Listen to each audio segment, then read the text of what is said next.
Everything we do today is about reading and writing. When I was young, ready for school, about 4, my mother thought I was ready for school because I was a great talker. After the first week at school, the teacher who had also taught my older siblings said to Mum, there's something terribly wrong. She can't recognise any of the letters of the alphabet, let alone her name. I had the intellectual capacity to do what was asked of me, but when it came to reading and writing and breaking down sounds, I could not do that. Numbers sort of go into my head. I can't do a mathematical equation in my head. It's like neon lights that are just going off into the ether. And it wasn't until I was about 12 that I was diagnosed by a visiting psychologist. Back there in the 60s, there wasn't much anybody knew about dyslexia. I went through school. It was a painful exercise. One of the reasons my parents decided to push me was because they had my IQ tested.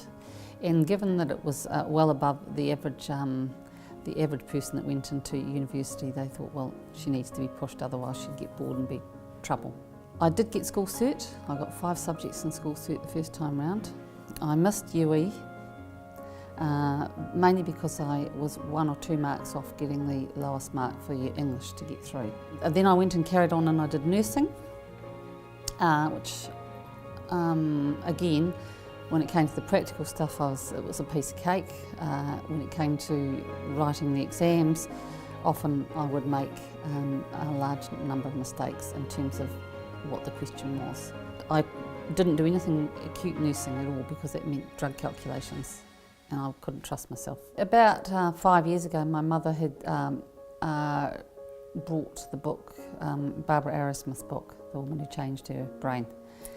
And so she gave it to me and I read it, and then just sat down and Googled and found out that Seven Oaks was going to be running it. Everything you're doing at your level, and you're doing it as long as you need to do it, not as long as the school program will assign you to do it. So that means that you can just keep going and going, and it's all about your own masteries, really.